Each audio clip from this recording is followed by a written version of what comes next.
일반 투자를 하면 그 개인 종목이 막 변동되거나 그럴 때 굉장히 힘들잖아요. 오래 묵혀두고 투자하기 굉장히 마음이 편안해지죠. 왜 이렇게 사람들이 ETF 투자에 진심일까요?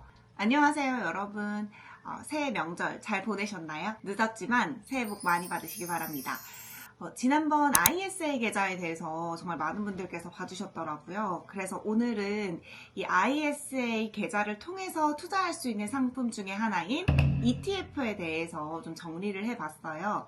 아무래도 재테크를 많이 하시는 분들 사이에서는 ETF 당연히 무슨 상품인지 잘 알겠지만, 이제 막 내가 돈을 모으려고 한다, 또 내가 재테크를 시작해 보려고 한다 라는 분들 사이에서는 ETF는 뭔지 좀 뭔가 영어로 조합이 돼 있다 보니까 괜히 어렵게 느껴지고 또 두려운 상대일 수 있겠는데요. 사실 저 역시도 처음 ETF에 대해서 공부를 하려고 할 때 괜히 뭔가 좀 거부감이 느껴지고 벽이 느껴졌어요. 그런데 막상 해보니까 별거 아니더라고요. 아직 내가 경제 공부에 대해서 잘 모르겠다, 재테크의 재자도 잘 모르겠다 하시는 분들은 저와 함께, 저도 공부하는 단계니까 함께 공부하면서 자기 개발해 나가시면 좋을 것 같습니다. 먼저 ETF가 무엇이냐부터 설명을 해드릴게요.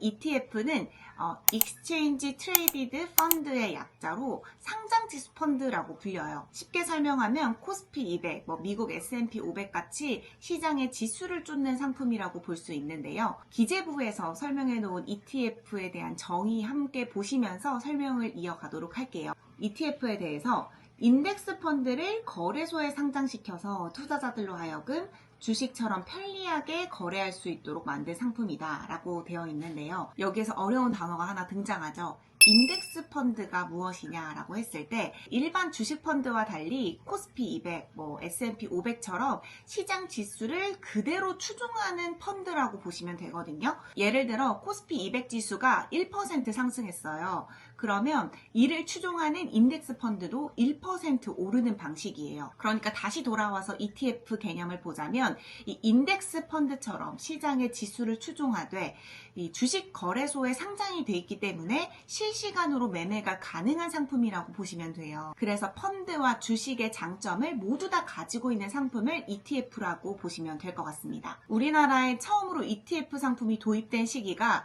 바로 2002년이에요. 그로부터 20년이 넘게 시간이 흘렀죠. 그런데 최근에 국내 ETF 시장이 어마어마하게 급성장을 했어요. 그래서 지난해에만 순자산 총액이 170조 원을 돌파할 정도였다고 하는데요. 국내가 이러니 당연히 해외도 마찬가지겠죠. 해외 ETF 시장의 규모도 엄청나게 커졌습니다. 그렇다면 왜 이렇게 사람들이 ETF 투자에 진심일까요? 먼저 첫 번째, 분산 투자의 효과가 있어요. 보통 우리가 일반 주식을 투자할 때 그 해당 기업에 대해서 굉장히 많이 공부를 해야 되잖아요.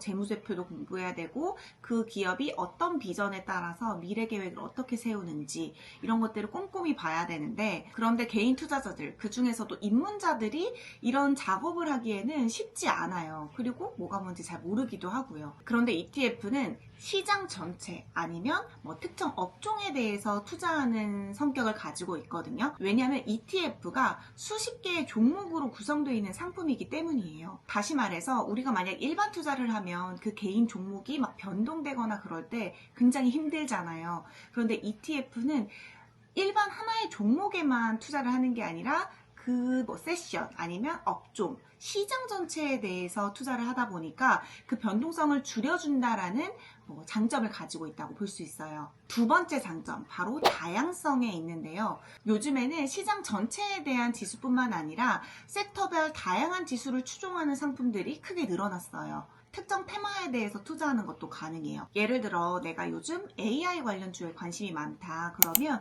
그 AI 관련주들로만 구성이 돼 있는 ETF 상품을 투자할 수 있어요.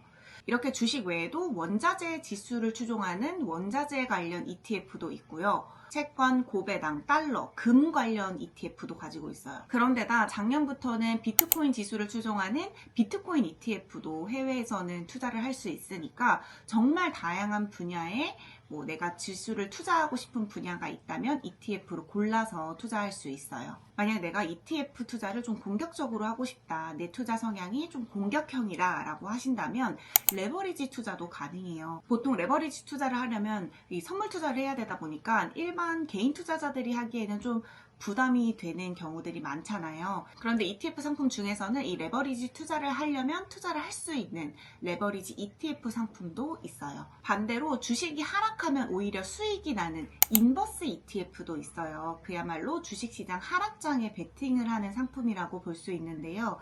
그래서 이 상품을 두고 청개구리 펀드라고도 불리기도 해요. 사실 저 같은 경우에는 아직 투자를 그렇게 오래 하지 않았고 또 투자의 성향이 그렇게 위험 추구형이 아니에요. 안정지향적인 그런 편이거든요. 그래서 좀 쫄보이기도 해서 뭐 레버리지나 인버스 ETF에 대해서는 좀 잘 모르기도 하고 관심을 가지지 않고 있어요. 그런데 만약 내가 야수의 심장을 가졌다, 아니면 뭐 내가 시장을 보는 눈이 매우 정확하다, 이렇게 자신이 있는 분이라면 고민을 해보시고 뭐 레버리지나 아니면 인버스 ETF 투자를 해보시는 것도 뭐 추천드릴 수 있습니다. 그런데 잘 고민을 하셔야 돼요. 이외에도 ETF는 일반 주식보다는 운용 수수료가 좀 낮은 편이에요. 그리고 주식처럼 뭐 실시간으로 매매가 가능하다 보니까 만약 내가 현금이 굉장히 필요하다 싶으면 그걸 매도하고 팔면 되니까 현금화하기 쉽다는 뭐 장점도 가지고 있습니다. 이런 특징에도 불구하고 ETF를 투자한다면 고려해 봐야 할 사항이 있어요. 바로 먼저 ETF라는 이 상품 자체는 장기 투자에 적합한 상품이에요. 단기간으로 내가 수익을 내려고 한다면 이 ETF 상품이 그리 매력적이진 않을 거예요. 앞서 얘기했다시피 개별 종목을 투자하는 것보다 리스크를 분산하는 효과가 있다 보니까 오래 묵혀두고 투자하기 굉장히 마음이 편안해지죠. 왜냐하면 변동성에 일희일비하지 않아도 되니까 뭔가 ETF는 장기적으로 가지고 가면 갈수록 빛을 발하는 상품이라고 볼 수 있는데요. 만약 내가 배당이 나오는 ETF를 투자했다면 이 배당금을 다시 또 재투자할 수 있기 때문에 복리 효과를 가지고 있어요. 그런 만큼 ETF는 장기 투자에 적합한 상품이라는 것을 다시 한번 알려드리려고 합니다. 그래서 저도 매달 적립식으로 특정 금액을 꾸준히 ETF 투자하는데 사용을 하고 있습니다. 또 하나 신경을 써야 될 부분이 ETF 투자를 할 때는 이 자산 규모나 이 거래량이 좀 많은 ETF를 투자하는 게 유리해요. 왜냐하면 유동성이 낮으면 내가 원하는 시점에 매매를 할 수가 없어요. 호가창이 다 비어 있어서. 그래서 내가 ETF 상품을 선택할 때는 자산 규모 또 유동성이 큰 ETF를 고르시는 걸 추천드립니다. 무엇보다 ETF는 투자 상품이에요. 원금을 100% 보장해준다 라고 믿으시면 안 돼요. 그러니까 모든 상품도 마찬가지겠지만 ETF 투자를 할 때도 본인의 판단에 따라서 신중하게 결정을 내려야 한다는 점 잊지 마시길 바랍니다. 투자의 기재라고 알려진 워렌 버핏은 ETF에 대해서 이렇게 얘기를 했어요. 내가 죽으면 재산의 90%는 미국 S&P 500 인덱스 펀드에, 나머지는 국채에 투자해달라 라고 얘기를 했고요. 인덱스 펀드를 시장에 처음으로 도입한 뱅가드 그룹의 창업자죠. 존 보글은 ETF는 개인 투자자들에게 가장 효율적인 투자 상품이라고 얘기를 했어요. 사실 워렌 버핏이나 존 보글 굉장히 저명한 분들이잖아요. 그만큼 이 개인 투자자들에게 ETF 상품은 매력적인 요소를 가지고 있는 건 분명하거든요. 특히 요즘에는 트럼프 대통령이 재집권되면서 미국 시장에 돈이 쏠릴 것이다 라는 기대감이 굉장히 커졌잖아요.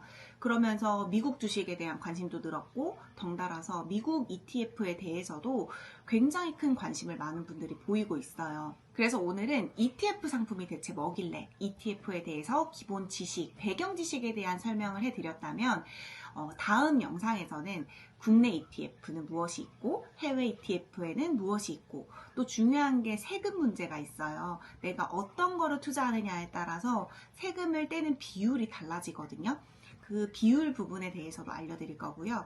그리고 입문자가 하기에 쉬운 ETF 상품은 어떤 것이 있는지에 대해서 준비해 오도록 하겠습니다. 오늘 영상이 도움이 되셨다면 좋아요와 구독도 한 번씩 부탁드리고요. 혹시 여러분들이 궁금한 것도 뭐 이런 부분에 대해서 알려주면 좋겠다 싶은 거는 댓글에 편하게 남겨주시면 감사하겠습니다. 그럼 여기까지 하도록 하겠습니다. 안녕.